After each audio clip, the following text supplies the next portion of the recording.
ஹரி ஓம் ஜெய் வாராகி. வாழ்க்கையில் எல்லோரும் எப்பயுமே சந்தோஷமாக இருக்க முயற்சி பண்ணிக்கிட்டே இருங்க. அன்னையினுடைய அருளால் எல்லோரும் எப்பயுமே சந்தோஷமாகவே இருக்கலாம். இப்போது வாராகி மாலையில் 21வது பாடல். இந்த பாடலை இப்போ பார்க்கலாம். ஆறாகிலும் நமக்கே வினை செய்யின் அவர் உடலும் கூறாகும் வாளுக்கு இறையிடுவாள் கொன்றை வேணி அரண் சீரார் முகுடத்து அடி இணை சேர்க்கும் திரிபுரையால் வாராகி வந்து குடியிருந்தால் என்னை வாழ்விக்கவே. அப்படிதான் இந்த பாடல். இந்த பாடலுடைய அர்த்தத்தை இப்போ நம்ம பார்க்கலாம்.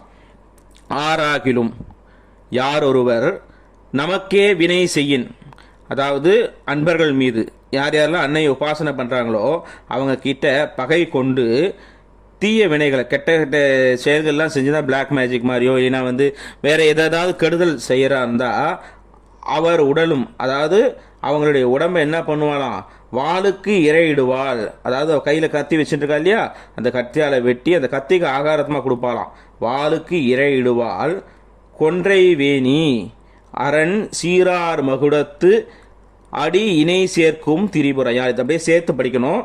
கொன்றை வேணி அரண் சீரார் மகுடத்து அடி இணை சேர்க்கும் திரிபுரையால்.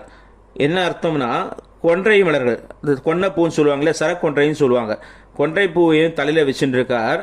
கொன்றை புஷ்பத்தையும் கங்கையும் தலைமையில் வச்சுட்டு இருக்காராம். அது எதில் வச்சிருக்காராம், அழகான கிரீடம் சுவாமியுடைய கிரீடத்தில் வச்சிருக்காராம்.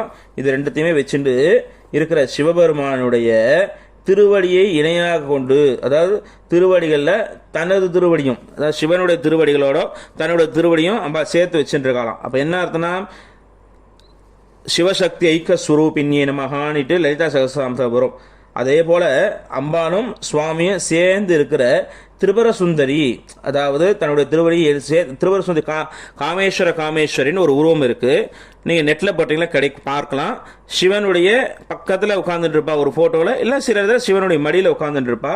ரெண்டு பேருடைய காலுகளும் அப்படி ஒட்டின்னு இருக்குமா. அந்த மாதிரி திருவடிகளை இணையாக சேர்க்கும் திரிபுர சுந்தரியாக இந்த அம்மா என்ன பண்றாங்க, சிவசக்தி ஐக்கிய சுரூபமா இருந்து நம்மளை காப்பாத்துறாளாம். யாரு, வாராகி. குடியிருந்தால் என்னை வாழ்விக்கவே. சிவனோட குடியிருந்து அவனோட இருக்க அது பராசக்தியுடைய அம்சம் தானே இவோ.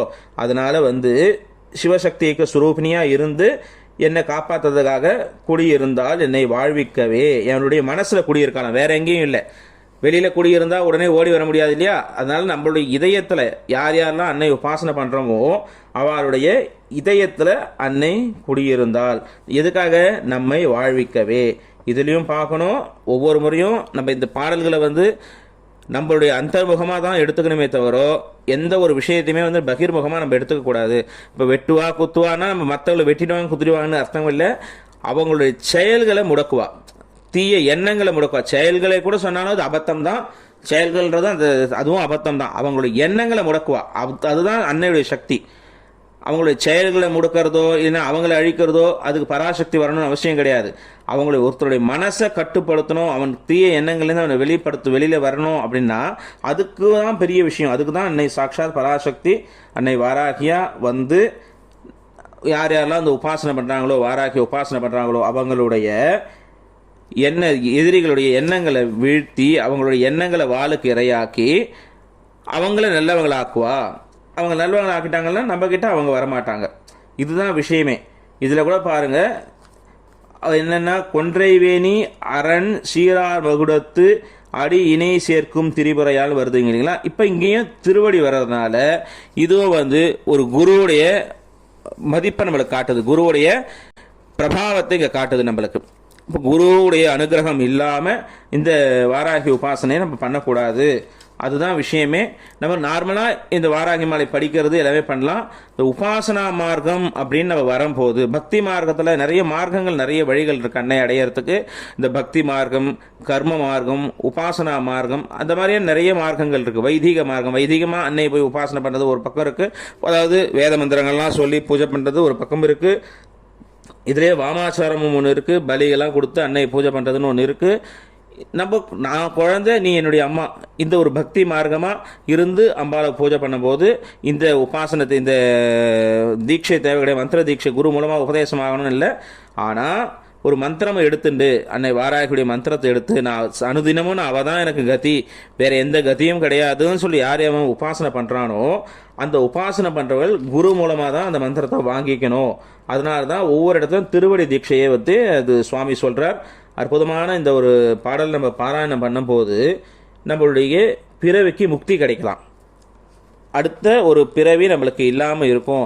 இந்த பிறவிலேயே எல்லா இதுவும் போயிட்டு நம்மளுக்கு சுகம் துக்கம் எல்லாமே இந்த பிறவியில் அனுபவிச்சுட்டு அடுத்த பிறவியே நம்மளுக்கு கிடையாது. ஏன்னா இந்த பிறவியில் நம்ம சுகத்தை அனுபவிச்சிட்டோம்னா துக்கத்தை அனுபவிக்கிறதுக்காக இன்னொரு பிறவி வரும். இந்த பிறவியில் நம்ம துக்கத்தை ஃபுல்லாக அனுபவிச்சிட்டோம் திருப்பி சுகத்துக்காக இன்னொரு பிறவி வரும். அதனால சுகம் துக்கம் ரெண்டுமே இந்த பிறவியிலே நம்மளுக்கு கிடைச்சிடும்.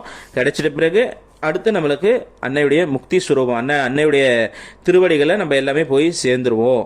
அதுக்கப்புறம் அடுத்து பிறவா வரம் நம்மளுக்கு கிடைக்கும். அதுதான் முக்தி. அந்த முக்தி வந்து நம்மளுக்கு கிடைக்கும். இன்னொரு இடத்துல முக்திங்கிறது என்ன அர்த்தம் எடுத்துக்கணும், நம்மளுடைய மனசு முக்தி நிலை அடையும். நம்ம முக்தி நிலை அடையிறதுங்கிற அடுத்த பட்சம் நம்மளுடைய மனசு முக்தி நிலை அடையும். அதாவது நிச்சலமாக இருக்கும் மனசில். எந்த முக்தி நிலை அடைஞ்சிட்டா என்ன ஆகும், அவங்களுக்கு வந்து சுகம் துக்கம் எதுவுமே தெரியாது இல்லையா. அதே போல தான் நம்மளுக்கும் அந்த அன்னையுடைய திருவடிகளை நம்ம தியானம் பண்ணும்போது, நம்மளுடைய குருவுடைய திருவடிகளை நம்ம தியானம் பண்ணும்போது நம்மளுடைய மனசானது என்ன ஆகும்னா நிச்சலமாக எந்த ஒரு சுகமும் துக்கமும் தெரியாது. நம்மளுக்கு யாராவது எதிர்ப்பிடுறா, ஓ பரவாயில்ல இருக்கட்டும் வரட்டும், அதாவது பாராட்டுறாங்களா சரி பரவாயில்ல நன்னா இருக்கட்டும், இந்த மாதிரி தான் நம்மளுடைய மனசு இருக்குமே தவிர ஒருத்தரை பாராட்டினா உடனே நம்மளுக்கு அகங்காரமும் வராது. நம்மளை கெட்டது தூஷணம் பண்ணும்போது, நம்மளை திட்டம் போது, நம்மளை ஹிம்சிக்கும் போதும் துக்கமும் நம்மளுக்கு வராதான். இதுதான் அன்னையுடைய அனுகிரகம். அந்த அனுகிரகம் நம்மளுக்கு கிடைக்கும் எப்போ இந்த ஒரு பாடலை நம்ம ரெகுலராக பாராயணம் பண்ணிட்டு வரும்போது நம்மளுக்கு ஒரு நல்ல ஒரு குரு அமைவார். அந்த அமைஞ்சு அன்னையுடைய பரிபூர்ண அனுகிரகம் நம்ம எல்லாருக்குமே கிடைக்கும். இந்த பாடலை வந்து 43 முறை பாராயணம் பண்ணுங்க. எத்தனை முறை நான் ஒரு கணக்கு இருக்குது, அந்த கணக்குப்படி தான் நான் சொல்லிக்கிட்டு இருக்கோம். ஒரு சில பாடல்கள் 37, சிலது 27.